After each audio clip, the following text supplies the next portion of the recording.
రాష్ట్రంలో ఖరీఫ్ పంటల ప్రణాళిక పక్కాగా అమలు చేయాలని 365 రోజులు సాగు భూములు పచ్చగా ఉండేలా చూడాలని 3 పంటల విధానాన్ని తీసుకురావాలని సీఎం చంద్రబాబు వ్యవసాయ అధికారులకు సూచించారు.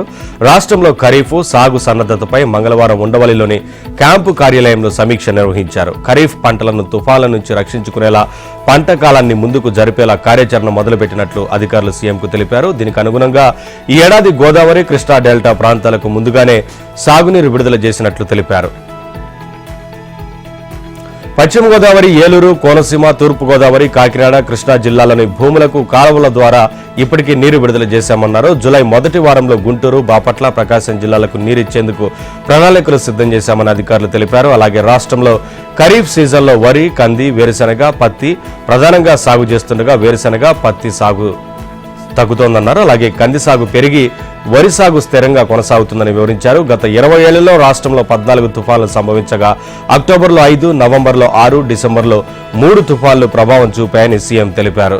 అలాగే అక్టోబర్లో వచ్చే తుఫాన్లు ఎక్కువగా ఉత్తర కోస్తా, తూర్పు గోదావరి జిల్లాలకు నష్టం కలిగించాయని అధికారులు వివరించారు. ఈ సందర్భంగా చంద్రబాబు మాట్లాడుతూ అనంతపురం వంటి జిల్లాల్లో ఏడాదిలో కేవలం 4 నెలల పంట సాగు చేసి 8 నెలల పాటు భూములు ఖాళీగా వదిలేస్తున్నారని, దీనివల్ల భూసారం దెబ్బతింటోంది. అలా కాకుండా మిగిలిన 8 నెలలు కూడా ఏదో ఒక పంట సాగు చేసే పరిస్థితులు కల్పించాలని, వచ్చే వేసవిలో జలవనరుల లభ్యత ఉన్న 141 మండలాల్లోనూ సాగు జరిగేలా చూడాలని, వరిలో అధిక డిమాండ్ ఉన్న సన్న రకాలను పండించేలా రైతులను ప్రోత్సహించాలని, అన్నదాతకు ఆదాయం మరింత పెరిగేలా మార్గాలను చూడాలని సీఎం సూచించారు.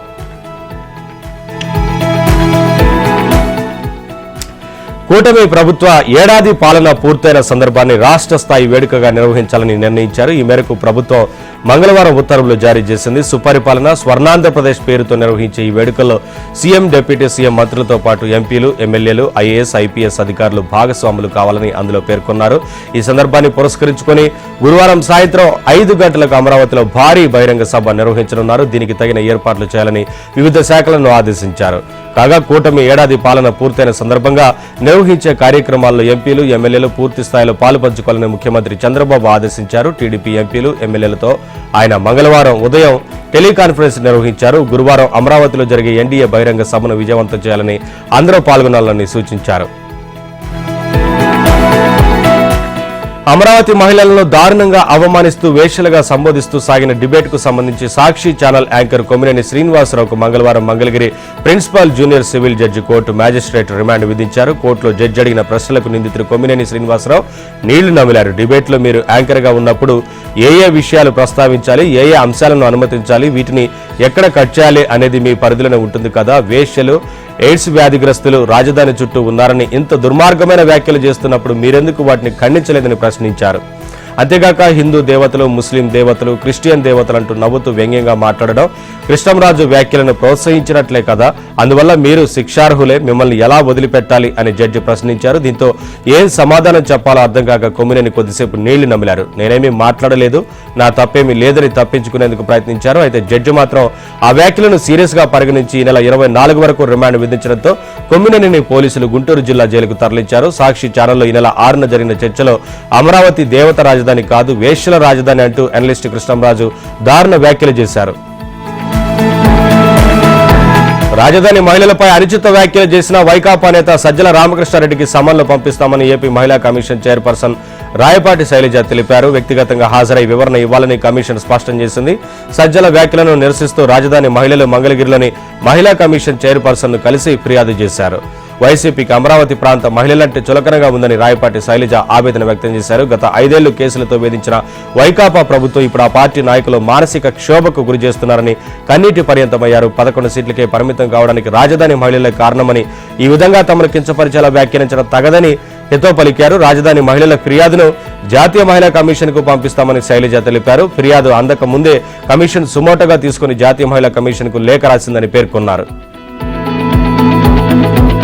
జగన్ మీడియా లైవ్ డిబేట్ లో అమరావతి రాజధాని మహిళల పట్ల అనుచితంగా మాట్లాడిన జర్నలిస్టులు కొమ్మినేని శ్రీనివాసరావు, కృష్ణంరాజులతో పాటు ఆ మీడియా యాజమాన్యంపై చర్యలు తీసుకోవాలని కోరుతూ మంగళవారం కూడా రాష్ట్ర వ్యాప్తంగా టీడీపీ, బీజేపీ, జనసేన మహిళా నేతలు, మహిళా సంఘాలు, కార్యకర్తలు ఆందోళన నిర్వహించారు. జగన్ మీడియా కార్యాలయాల వద్ద ఆందోళనలు చేశారు. నియోజకవర్గాల్లోని ముఖ్యమైన కూడళ్లలో భారీ ర్యాలీలు నిర్వహించారు. జగన్ పత్రికా ప్రతులను దహనం చేశారు.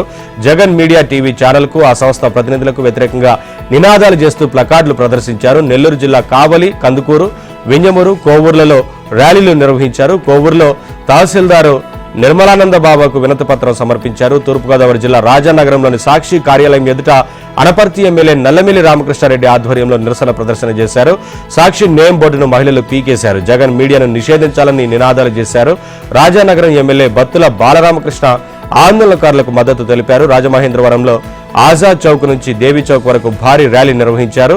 తిరుపతి జిల్లా జీవకోనలో ఓ మహిళ ఒంటిపై పెట్రోల్ పోసుకొని ఆత్మహత్యకు యత్నించగా మిగిలిన మహిళలు అడ్డుకున్నారు.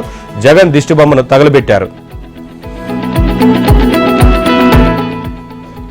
ఏపీని డంపింగ్ యార్డ్ రహిత రాష్ట్రంగా మార్చేందుకు మున్సిపల్ శాఖ కసరత్తు చేస్తోంది. ముఖ్యంగా పట్టణాలు, నగరాల్లో ప్రతిరోజు వచ్చే ఘన, ద్రవ వ్యర్థాల నిర్వహణను సమర్థవంతంగా చేయడం ద్వారా లక్ష్యాన్ని సాధించాలని ప్రణాళికలు రూపొందిస్తోంది. ఇప్పటికే రాష్ట్రంలో విశాఖపట్నం, గుంటూరులో ఉన్న చెత్త నుంచి విద్యుత్ తయారీ ప్లాంట్ల ద్వారా ఘన వ్యర్థాలతో విద్యుత్ ఉత్పత్తి చేస్తున్నారు. త్వరలో మరో 2 ప్లాంట్ల ఏర్పాటు చేసేందుకు ఏర్పాట్లు పూర్తయ్యాయి. అయితే ఘన వ్యర్థాల నుంచి వచ్చే కేవలం విద్యుత్ మాత్రమే కాకుండా కంపోస్ట్, ఇతర అవసరాలకు వినియోగించే పదార్థాలను కూడా తయారు చేస్తే మరింత ప్రయోజనం ఉంటుందని భావిస్తున్నారు. దీనికోసం పలు ప్రాంతాల్లో సాలిడ్ వేస్ట్ మేనేజ్మెంట్ ప్లాంట్లను మంత్రి నారాయణ సందర్శిస్తున్నారు. ఈ సందర్భంగా ఉత్తరప్రదేశ్లో ఆ రాష్ట్ర ముఖ్యమంత్రి యోగి ఆదిత్యనాథ్తో మంత్రి నారాయణ భేటీ అయ్యారు.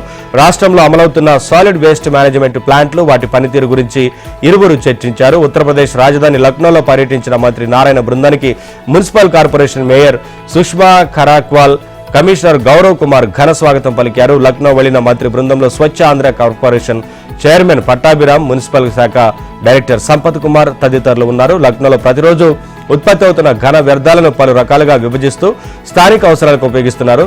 శివ్ ప్రాంతంలో ఉన్న ప్లాంట్ కు సంబంధించి ఘన వ్యర్థాలను ఏ రకంగా ఉపయోగిస్తున్నారనే అంశాలను మున్సిపల్ కార్పొరేషన్ అధికారులు పవర్ పాయింట్ ప్రజెంటేషన్ ద్వారా మంత్రి నారాయణ బృందానికి పవర్ పాయింట్ ప్రజెంటేషన్ ద్వారా వివరించారు. అక్కడ ఘన వ్యర్థాల నుంచి బయోగ్యాస్ తో పాటు చెత్త నుంచి వచ్చే పౌడర్ ద్వారా ఇటుకలు కూడా తయారు చేస్తున్నారు. దీంతో బయోగ్యాస్ ను కూడా ఉత్పత్తి చేస్తున్నారు. సర్వేపల్లి మాజీ ఎమ్మెల్యే, మాజీ మంత్రి కాకాని గోవర్ధన్ రెడ్డి పాపాలు ఒక్కొక్కటిగా బయటపడుతున్నాయి. అధికారంలో ఉండగా తన నియోజకవర్గం పరిధిలోని కృష్ణపట్నం పోర్టులో అనధికార టోల్ గేటు పెట్టి కోట్లు వసూలు చేసిన వైనం తాజాగా వెలుగులోకి వచ్చింది. కృష్ణపట్నం పోర్టు నుంచి సరుకు ఎగుమతులు, దిగుమతుల కోసం రోజు కొన్ని వందల వాహనాలు వచ్చిపోతుంటాయి. వీటి నిర్వహణ కోసం ట్రాన్స్పోర్టులు Krishnapatnam lorry transport welfare association ఏర్పాటు చేసుకున్నారు. పోర్టు ఆరంభం నుంచి ఇది నడుస్తోంది.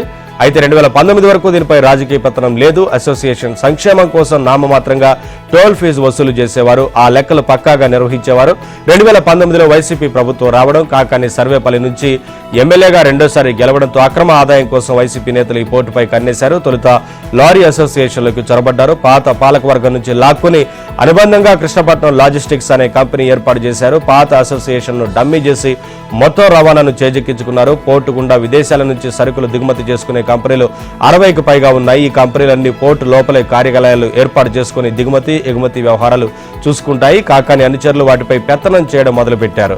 ఇలా అనధికారిక టోల్ గేటు లాజిస్టిక్స్ కంపెనీ పేరుతో ట్రాన్స్పోర్టులు, ఎక్స్పోర్ట్ కంపెనీల నుంచి 40 కోట్లు దండుకున్నట్లు పోలీసులు గుర్తించారని తెలుస్తోంది. ఈ డబ్బులు ఎలా చేతులు మారాయో ఆధారాలు కూడా లభ్యమైనట్లు సమాచారం. త్వరలోనే కాకానిని ఈ కేసులో అరెస్టు చేస్తారని ప్రచారం జరుగుతోంది. ఆయనపై ఇప్పటికే క్వాడ్జ్ అక్రమ తవ్వకం, రవాణా, అక్రమ గ్రావెల్ తవ్వకాలు, ఫోటోల మాఫింగ్ తదితర కేసులు ఉన్నాయి.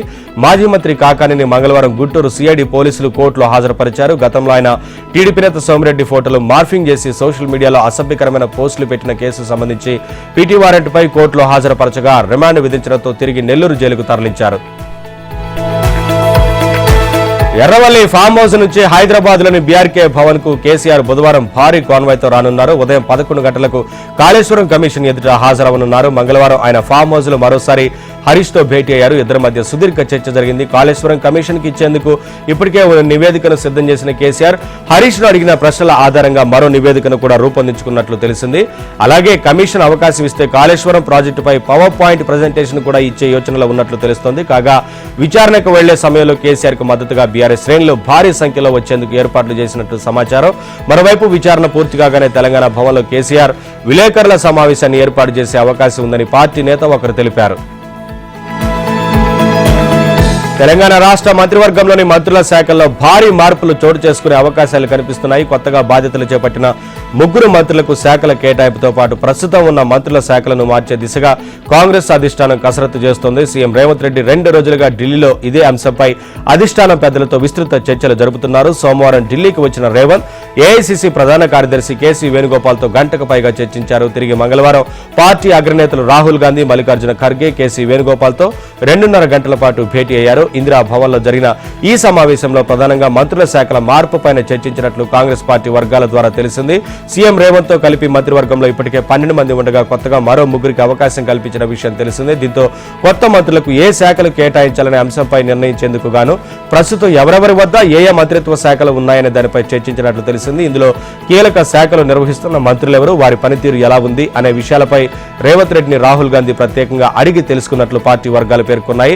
ఆర్థిక, నీటిపారుదల, రెవెన్యూ తదితర ప్రధాన శాఖల పనితీరు ఈ సందర్భంగా చర్చకు వచ్చినట్లు తెలిసింది. పార్టీ రాష్ట్ర వ్యవహారాల ఇన్ఛార్జి మీనాక్షి నటరాజన్ ఇప్పటికే మంత్రులందరి పనితీరుపై అధిష్టానానికి నివేదిక ఇచ్చినట్లు సమాచారం.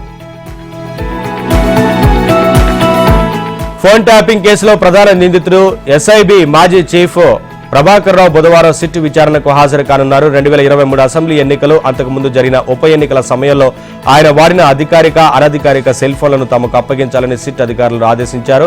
సెల్ ఫోన్లతో పాటు ల్యాప్టాప్, మ్యాక్ బుక్లను, నోట్బుక్లను సైతం అందజేయాలని సూచించారు. తొలి రోజు విచారణలో ప్రభాకర్ రావు విచారణ అధికారులకు సరిగ్గా సహకరించగా ఎదురు ప్రశ్నలు వేసిన నేపథ్యంలో తదుపరి విచారణలో ఇప్పటి వరకు అరెస్ట్ అయిన రాధాకిషన్ రావు, తిరుపతన్న, భుజంగరావు, ప్రణీత్ రావు వాంగ్మూలాలను ఫోరెన్సిక్ సైన్స్ ల్యాబొరేటరీ నుంచి రిట్రైవ్ చేసిన డేటా ఆధారంగా విచారణ జరపనున్నట్లు తెలుస్తోంది. ముఖ్యంగా కొందరు న్యాయమూర్తులతో పాటు కొన్ని కీలక ప్రొఫైల్స్ ను ఎందుకు తయారు చేయాల్సి వచ్చింది, స్పెషల్ ఆపరేషన్ టీంను ఎందుకు ఏర్పాటు చేశారు, హోంశాఖ ముఖ్య కార్యదర్శి రవి గుప్తాకు తెలియకుండా ఫోన్ ట్యాపింగ్ ఎలా చేశారు అనే విషయాలపై ఆధారాలను ఆయన ముందు పెట్టి ప్రశ్నించడానికి సిట్ అధికారులు సన్నద్ధమైనట్లు తెలుస్తోంది.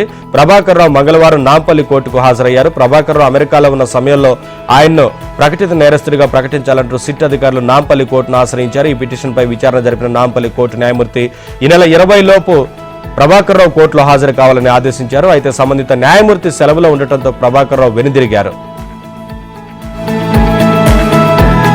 ఈ నెల 26 నుంచి జూలై 24 వరకు రాష్ట్రంలో ఆషాఢ బోనాలు అంగరంగ వైభవంగా నిర్వహిస్తామని రాష్ట్ర మంత్రులు పొన్నం ప్రభాకర్, కొండా సురేఖ తెలిపారు. తెలంగాణ సంస్కృతి సంప్రదాయాలకు అద్దం పట్టే విధంగా ఘనంగా బోనాల నిర్వహణకు సర్కార్ ఇప్పటికే 20 కోట్లు మంజూరు చేసిందన్నారు.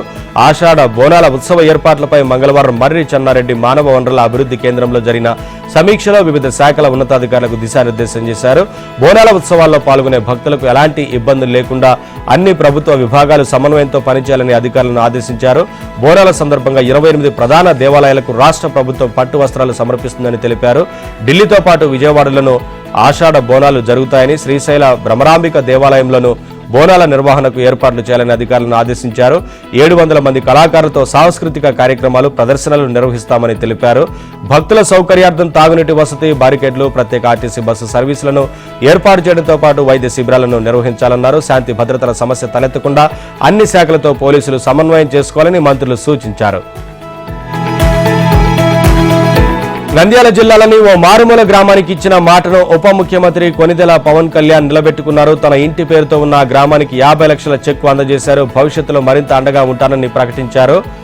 గత నెలలో కర్నూలు జిల్లా పుడిచెర్ల గ్రామంలో జరిగిన ఫారం పాండ్స్ నిర్వహణ ప్రారంభోత్సవానికి పవన్ కళ్యాణ్ హాజరయ్యారు. ఈ నేపథ్యంలో నంద్యాల జిల్లా నందికొట్కూరు ఎమ్మెల్యే గిత్తా జయసూర్య తన నియోజకవర్గ పరిధిలోని కొనిదెల గ్రామం గురించి ఆయనకు తెలియజేశారు. మీ ఇంటి పేరు కలిగిన కొనిదెల గ్రామం ఉంది, మౌలిక సదుపాయాలు లేక ప్రజలు ఇబ్బందులు పడుతున్నారని, అభివృద్ధికి సహకరించండి అంటూ పవన్ కళ్యాణ్ అభ్యర్థించారు. దీంతో వెంటనే స్పందించిన డిప్యూటీ సీఎం తన ఇంటి పేరుతో ఉన్న గ్రామాభివృద్ధికి సహకరిస్తానని హామీ ఇచ్చారు. ఇచ్చిన మాట ప్రకారం కొనిదెల గ్రామ అభివృద్ధికి తన వ్యక్తిగత నిధుల నుంచి 50 లక్షల చెక్కు నంద్యాల జిల్లా కలెక్టర్ రాజకుమారికి పంపగా పవన్ కళ్యాణ్ పంపిన చెక్కును డిఆర్ఓ రామునాయక్, ఏవో రవికుమార్, సూపరింటెండెంట్ నరసింహారావుకు అందజేశారు.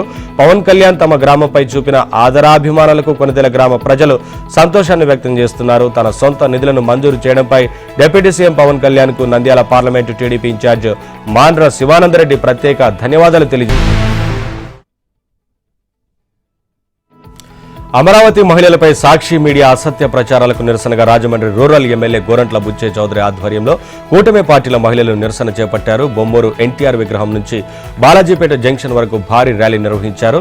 సాక్షి ఛానల్లో పత్రికను రద్దు చేయాలంటూ వారు నినాదాలు చేశారు. అమరావతి రాజధానిపై జగన్ సాక్షి మీడియా ద్వారా విషం కక్కుతున్నాడని, కులాలు మతాలు పేరుతో సమాజంలో గొడవలు సృష్టించేందుకు ప్రయత్నిస్తున్న సాక్షి మీడియాను బ్యాన్ చేయాలని ఎమ్మెల్యే గోరంట్ల బుచ్చే చౌదరి డిమాండ్ చేశారు. సాక్షి మీడియా అధినేత భారతి, జర్నలిస్టు కృష్ణంరాజుల కుటుంబాలు అమరావతిలోనే ఉంటున్నారని, అలాగే రాజధానికి పెట్టుబడులు రాకుండా జగన్ కుట్ర చేస్తున్నాడని ఆరోపించారు. జగన్ గతంలో కోడికత్తి డ్రామా, బాబాయ్ హత్య డ్రామా ఆడాడని బుచ్చే చౌదరి ఆగ్రహం వ్యక్తం చేశారు. ఏపీ రాజధానిపై కుట్రలు చేస్తున్న జగన్ను రాష్ట్రం నుంచి బహిష్కరించాలని ఆయన డిమాండ్ చేశారు. ప్రకాశం జిల్లా రాచర్ల మండలం ఎడవల్లి గ్రామంలో శ్రీ లక్ష్మీ చెన్నకేశవ స్వామి బ్రహ్మోత్సవాలు ఘనంగా జరుగుతున్నాయి. 5వ రోజు శ్రీ లక్ష్మీ చెన్నకేశవ స్వామి భక్తులు తమ మొక్కులు చెల్లించుకున్నారు. 24 సంవత్సరాల తర్వాత స్వామివారికి ప్రత్యేక కార్యక్రమమైన కంపబండి కార్యక్రమాన్ని నిర్వహించారు. తుమ్మముళ్లపై చెన్నకేశవ స్వామి పేరు కలిగిన వ్యక్తులు నడవడం లేదా దొర్లడం వంటివి చేసి తమ భక్తిని చాటుకుంటారు. కానీ వారికి ఒక చిన్న గాయం కూడా కాదని పూర్వం నుంచి భక్తులు ప్రగాఢంగా నమ్ముతారు. కంపబండిలో కంపపైన దొర్లిన చెన్నకేశవ స్వామి పేరు కలిగిన భక్తులకు ఎటువంటి గాయాలు కాలేదు. భక్తులు దొర్లిన కంపను కొంత భాగం తమ ఇంటికి తీసుకువెళ్లేందుకు భక్తులు ఎగబడ్డారు. ఇంటి ప్రధాన ద్వారం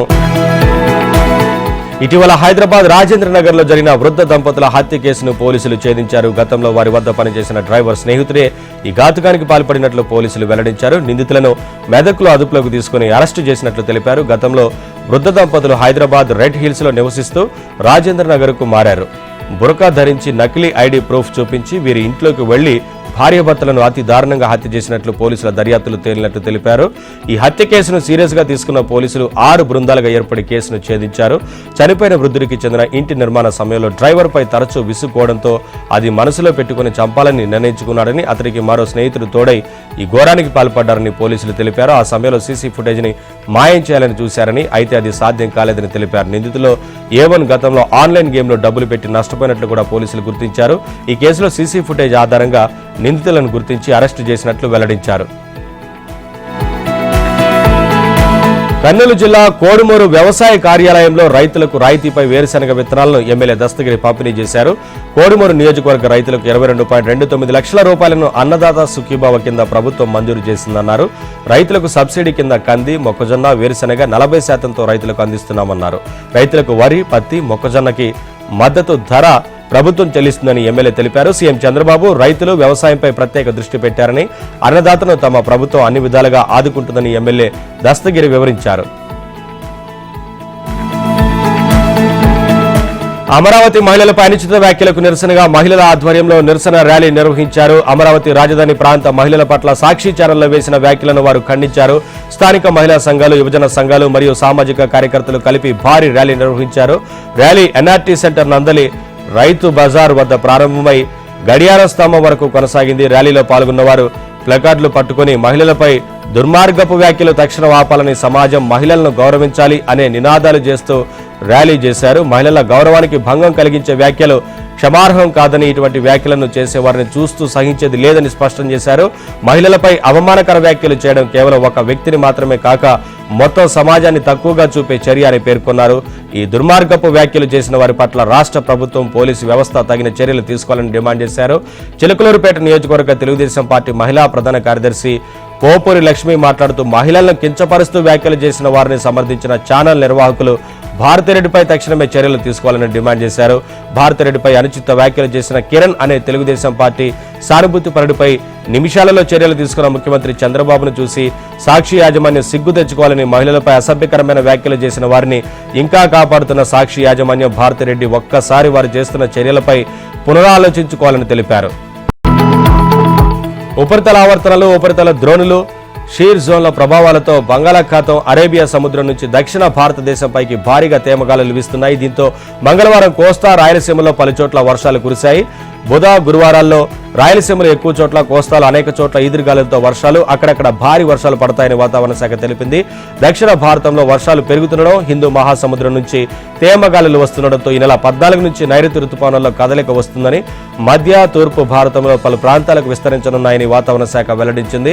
కాగా ఈ నెల 16 తర్వాత పశ్చిమ మధ్య వాయువ్య బంగాళాఖాతంలో అల్పపీడనం ఏర్పడే అవకాశం ఉందని వాతావరణ నిపుణుడు ఒకరు తెలిపారు. దీంతో రుతుపవనాలు చురుగ్గా మారే అవకాశం ఉందన్నారు. కాగా రానున్న 3 రోజులు భారీ వర్షాలు కురుస్తాయని, గంటకు 40 నుంచి 50 కిలోమీటర్ల వేగంతో ఈదురుగాలులు వీచే అవకాశం ఉన్నందున ప్రజలు అప్రమత్తంగా ఉండాలని విపత్తుల నిర్వహణ సంస్థ హెచ్చరించింది. మరోవైపు బుధవారం విజయనగరం, మన్యం, పశ్చిమ గోదావరి, ఏలూరు, ఎన్టీఆర్, గుంటూరు, పల్నాడు, నెల్లూరు జిల్లాలో 40 నుంచి 41 డిగ్రీల ఉష్ణోగ్రతలు నమోదయ్యే అవకాశం ఉందని తెలిపింది. బెంగళూరు తొక్కిసలాట ఘటనకు సంబంధించి కర్ణాటక ప్రభుత్వంపై హైకోర్టు తీవ్ర విమర్శలు చేసింది. కార్యక్రమానికి అనుమతులు, రద్దీ నిర్వహణపై కీలకమైన 9 ప్రశ్నలను ప్రభుత్వానికి సంధించింది. సీల్డ్ కవర్లో జవాబులు అందజేయాలని ఆదేశించింది. తదుపరి విచారణను గురువారానికి వాయిదా వేసింది. ఈ నెల 5న బెంగళూరులోని చిన్నస్వామి స్టేడియంలో ఆర్సీబీ క్రికెట్ జట్టు విజయోత్సవాల సందర్భంగా జరిగిన తొక్కిసలాటలో 11 మంది మరణించగా 50 మందికి పైగా గాయాలపాలైన విషయం తెలిసిందే. ఘటనను హైకోర్టు సుమోటోగా విచారణకు స్వీకరించింది. ఇక మంగళవారం విచారణ జరిపింది. తొక్కిసలాట ఘటన తర్వాత ప్రభుత్వం కీలకమైన నిర్ణయాలు తీసుకుందని, దర్యాప్తు సాగుతోందని ఏజీ కోర్టుకు తెలిపారు. నగర పోలీస్ కమిషనర్తో పాటు 5 అధికారులను సస్పెండ్ చేశారని, ఆర్సీబీ, డిఎన్ఏ ప్రతినిధుల బెయిల్ పిటిషన్లు హైకోర్టులో విచారణ దశలో ఉన్నాయని వివరించారు. అయితే ఆర్సీబీ మార్కెటింగ్ మేనేజర్ నిఖిల్ సోలెసకు మధ్యంతరంగా ఏ విధమైన వెసులుబాటు కల్పించలేమని ధర్మాసనం స్పష్టం చేసింది. నిఖిల్ భార్య మాలవిక దాఖలు చేసిన బెయిల్ పిటిషన్పై విచారణ జరిపిన ధర్మాసనం మధ్యంతర బెయిల్ ఇచ్చేందుకు నిరాకరించింది. మరోవైపు తొక్కిసలాట ఘటన నేపథ్యంలో కర్ణాటక ప్రభుత్వం రాష్ట్ర సీఎస్పై వేటుకు కసరత్తు జరుపుతున్నట్లు తెలుస్తోంది. ఉగ్రవాద ముప్పును సమూలంగా పెకిలించి వేయాల్సిన ఆవశ్యకతను ప్రపంచ దేశాలకు అఖిలపక్ష పార్లమెంటరీ బృందాలు వివరించిన తీరు తనకెంతో గర్వంగా ఉందని ప్రధాని మోదీ ప్రశంసించారు. ఆపరేషన్ సింధూర్ తదితర పరిణామాలను వివరించేందుకు వివిధ దేశాల్లో పర్యటించి వచ్చిన 7 బృందాల ప్రతినిధులతో మోదీ మంగళవారం ఢిల్లీలోని తన అధికారిక నివాసంలో సమావేశమయ్యారు. అలాగే పహల్గామ్ ఉగ్రదాడి తర్వాత భారత్ చేపట్టిన ఆపరేషన్ సింధూర్, పాకిస్తాన్ ప్రేరేపిత ఉగ్రవాదంపై ఐరోపా సమాఖ్య 33 దేశాలకు వివరించేందుకు సిట్టింగ్ ఎంపీల నేతృత్వంలో 7 అఖిలపక్ష బృందాలు పర్యటించిన విషయం తెలిసిందే. భారత గొంతుకను ప్రపంచ దేశాలకు చాటిన బృందాల పనితీరుకు గర్విస్తున్నానని వ్యాఖ్యానించారు. పాకిస్తాన్ ప్రేరేపిత ఉగ్రవాదానికి వ్యతిరేకంగా భారత వైఖరిని తెలియజేయడంలో ఈ బృందాలు ప్రయత్నాలను ప్రశంసించారు. ఈ సందర్భంగా ప్రతినిధులు తమ పర్యటన విశేషాలను ప్రధానికి వివరించారు. భారతదేశం శాంతిని కోరుకుంటుందని, ప్రపంచానికి పొంచి ఉన్న ఉగ్రవాద ముప్పును తొలగించాల్సిన అవసరం ఉందని వివిధ దేశాలకు మన బృందాలు వివరించిన తీరు అద్భుతమని మోదీ సామాజిక మాధ్యమం ఎక్స్లో పేర్కొన్నారు. దేశానికి సేవ చేసే అవకాశం కల్పించినందుకు ప్రధానికి కృతజ్ఞతలని కాంగ్రెస్ ఎంపీ శశి థరూర్ ఎక్స్ వేదికగా స్పందించారు. తమకు కీలకమైన బాధ్యతలను అప్పగించినందుకు ప్రధాని మోదీకి కృతజ్ఞతలు తెలిపినట్లు NCP SP MP Supriya Sule పేర్కొన్నారు. బీజేపీ ఎంపీలు Ravishankar Prasad, Baijayant Panda, Congress MP Shashi Tharoor, DMK MP Kanimozhi, Shiv Sena MP Shrikant Shinde, అలాగే JDU MP Sanjay Kumar Jha, NCP SP MP Supriya Sule నేతృత్వంలోని అఖిలపక్ష పార్లమెంటరీ బృందాలు ఆయా దేశాల్లో పర్యటించి పాకిస్తాన్ తీరును ఎండగట్టారు. ఏపీలో ఈ నెల 21న నిర్వహించనున్న యోగా డే కార్యక్రమం ఏర్పాట్లపై ప్రధానమంత్రి నరేంద్ర మోదీ ఆరా తీశారు. ఆపరేషన్ సింధూర్పై 4 దేశాల్లో పర్యటనపై పలు అంశాలను టీడీపీ పార్లమెంటరీ పార్టీ నేత లావు శ్రీకృష్ణ దేవరాయలు ప్రధానిని కలిసి వివరించారు. ఈ సందర్భంగా యోగా డే అంశం ప్రస్తావనకు వచ్చింది. మంత్రి లోకేష్ వ్యక్తిగతంగా యోగా ఏర్పాట్లను పర్యవేక్షిస్తున్నట్లు తెలిసిందని, గిన్నిస్ బుక్ రికార్డు కోసం ప్రయత్నాలు చేస్తున్నారని విన్నానని ఆయన తెలిపారు. లోకేష్ ఇందుకోసం ప్రత్యేక శ్రద్ధ చూపుతున్నారట కదా అని ప్రధాని అడిగినట్లు లావు శ్రీకృష్ణ దేవరాయలు తెలిపారు. రాష్ట్ర ప్రభుత్వం తీసుకుంటున్న